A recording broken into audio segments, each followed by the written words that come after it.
Hi hello नमस्कार. तुमचं सगळ्यांचं एकदा आपल्याकडे नवीन रेसिपीमध्ये मी सीमा खूप सारं स्वागत करते. तर मी आज बनवणार आहे आमटी. भाजी पण बनवणार आहे, पण म्हटलं की बाजरीच्या भाकरीसोबत आमटी पण बनवूयात. तर चला, आमटीसाठी लागणारं साहित्य आहे ते घेऊयात. तुम्ही जर चॅनलवरती नवीन असाल तर चॅनलला नक्की सबस्क्राईब करा. त्या साईडला बेल आयकॉन आहे ते पण क्लिक करा, जेणेकरून माझ्या प्रत्येक नवीन व्हिडिओचे नोटिफिकेशन सगळ्यात आधी तुम्हाला मिळेल. तर मी लसण निवडून ठेवलेलं आहे आणि कोथिंबीर पण घेतलेली आहे. तर आपण कोथिंबीर अगोदर कट करून घेऊया. बाळा आवर पटकन. आणि भाजी पण बनवायची, पण म्हटलं अगोदर आमटी करते, कारण की कणिक भिजलेली आहे आणि कुकर पण झालाय. तर अगोदर आमटी टाकली की एकीकडे भाजी टाकूस तर आमटी शिजती पण.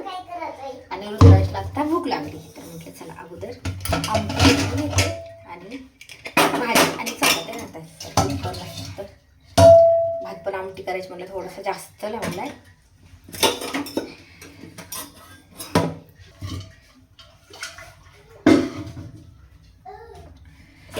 वरण तर मस्त छान शिजले, कारण की कुकरला ना, मोठ्या कुकरात थोड्याशा जास्त शिट्ट्या घेतल्या ना तर वरण छान शिजतं. तर अगोदर आता फोडणी घालते वरणाला.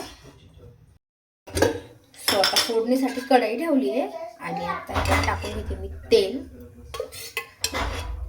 रुद्रांच्या आता सध्या म्हणजे संध्याकाळी शाळा आहे, त्याच्यामुळे तो आता घरीच असतो. डायरेक्ट संध्याकाळी 5 वाजता डान्सची प्रॅक्टिस आहे गॅदरिंगमुळे, तर त्याच्यासाठी तो घरी आहे. आणि आत्ता लगेच मी आमटीला फोडणी घालून घेते, कारण की आज थोडासा उशीर झाला होता. आत्ता त्याचे 2-3 दिवस झाला तर शाळा म्हणजे रात्री 5 ते 7 आहे, त्याच्यामुळं थोडंसं रिलॅक्स आहे. त्यामुळे उशिरा पण उठते आणि उशीर पण झाला. आणि अजून पण आता ही आमटी टाकल्याच्या नंतर मला भाजी, चपात्या आणि भाकरी बनवायची आहे. सो अगोदर आमटीला फोडणी घालूया. त्याच्यासाठी मी टाकलेलं आहे जिरे, मोहरी आणि आत्ता टाकते लसण फक्त मी चेपून घेतला आहे, कट वगैरे नाही केला. मी दरवेळेस आमटीला फक्त अशी चमच्याने प्रेस करत असते. आणि लगेच लसण पण छान तळला की आपल्याला त्याच्यामध्ये टाकायचं आहे टोमॅटो. सो टोमॅटो थोडंसं जास्त घेतलं मी, छोटाले साईजचे 2 टोमॅटो घेतलेत, कारण की थोडीशी आमटी जास्त करायची होती बाजरीच्या भाकरीमुळे. त्याच्यामुळे 2 टोमॅटो घेतलेत, ते पण बारीक कट केलेत. आणि आता लगेच ते आपल्याला तेलामध्ये टाकले की परतून घ्यायचे. आणि कोथिंबीर थोडीशी जास्त होती, म्हणून मग मी लगेच ह्याच्यामध्ये पण थोडीशी टाकली, म्हणजे तेलामध्ये छान परतली जाती.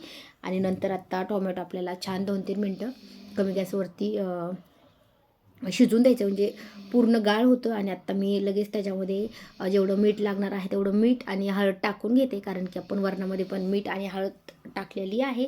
आता हे छान परतून घेते. 1 ते 2 मिनटं आपल्याला असंच कमी गॅसवरती छान परतून घ्यायचे. आणि नंतर आता मी ह्याच्यामध्ये टाकणार आहे तिखट. तर आता ह्याला अर्धा ते 1 मिनटं कमी गॅसवरती छान शिजून द्यायचं, म्हणजे पूर्ण टोमॅटो आहे तो गाळ होतो. आणि नंतर आता आपल्याला टाकायचं आहे चटणी आणि नंतर टाकायची कोथिंबीर शेवटला, कारण की अगोदर आपण थोडीशी टाकलेली आहे. तर आपण टाकते मसाला तिखट, हे मी घरी बनवलेलं आहे. तेलामध्ये छान परतून घ्यायचं.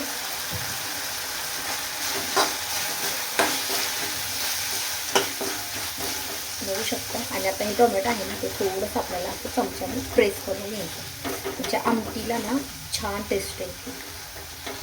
आणि काय होतं, पूर्ण हे तेलामध्ये चटणी, टोमॅटो वगैरे छान शिजलं ना, आमटी खूप छान लागते. तर आता छान परतून घेतलं. आता आपण याच्यामध्ये टाकलं वरण, हे पण खूप छान मस्त शिजलं. आणि आज बनवणार आहे मी, म्हणजे बाजरीची भाकरी तशी मी रोज माझ्या एकटीसाठी बनवते, कारण की फक्त मी एकटीच खाते, ह्या दोघांना अजिबात नाही आवडते. आणि मग आत्ता म्हटलं चला आज ना आमटी बनवूयात. आणि थोडीशी बाजरीच्या भाकरीसोबत पातळ आमटी चांगली लागते, कुस्करून खायला. त्यामुळे मी थोडंसं पाणी जास्त टाकते, बघू शकता. आणि आत्ता ह्याला एक छान उकळी येऊ द्यायची. आणि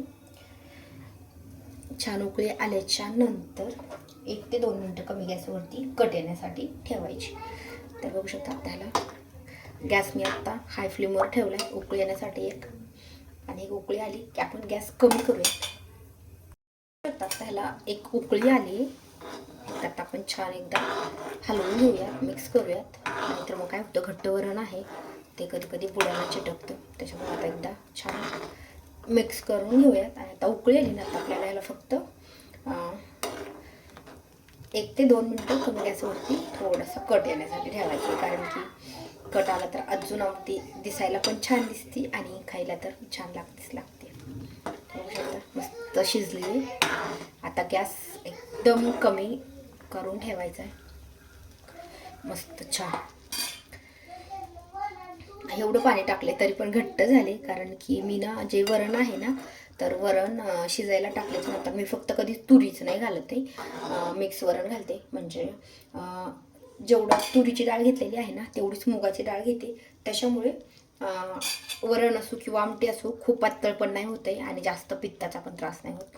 त्याच्यामुळे मी कधी पण मिक्सच कुकरला लावतानाच, म्हणजे जेवढा आता जो छोटा चमचा आहे ना, तो 2 चमचे मुगाची डाळ आणि 2 चमचे तुरीची डाळ असं मिक्स करून लावले. तर बघू शकता आता वरण छान शिजले. आता फक्त 1 मिनिट ह्याला शिजवून देऊयात आणि मग झालं आपलं वरण तयार. आणि आत्ता भाजी, चपात्या आणि मग भाकरी. सो आत्ता वरण झाले, गॅस बंद करून ठेवूयात. आणि आत्ता मी बनवणार आहे दोडक्याची भाजी. तर थोडासा उशीर झाला आहे, तर म्हटलं अजून चपात्या राहिल्यात, कणिक भिजवून ठेवली आहे. तर रुद्रांचा अभ्यास चालू आहे आणि वरण भात तर झाले. समजा तो वरण भात जरी खायला घेतलं तरी झाले. आणि आता चपात्याला काही नाही, कणिक छान भिजली तर 10 मिनिटात चपात्या होत आहेत. आता वरणात ज्या गॅसवरती वरण टाकले ते तर गॅस बंद केला आहे. आता लगेच सगळीकडे भाजी टाकते आणि मग चपात्या लाटून घेते. तोपर्यंत हा दोडका थोडासा म्हणजे दिसायला मोठा निबर वाटतोय, पण निबर नाही, फक्त थोडासा शिळा झाला आहे. कारण की 2-3 दिवस झाला आणून ठेवला होता आणि बाकीच्या भरपूर भाज्या होत्या. त्याच्यामुळे मग त्याला करायला टाईमच नाही भेटला. तर आज आता मी करते.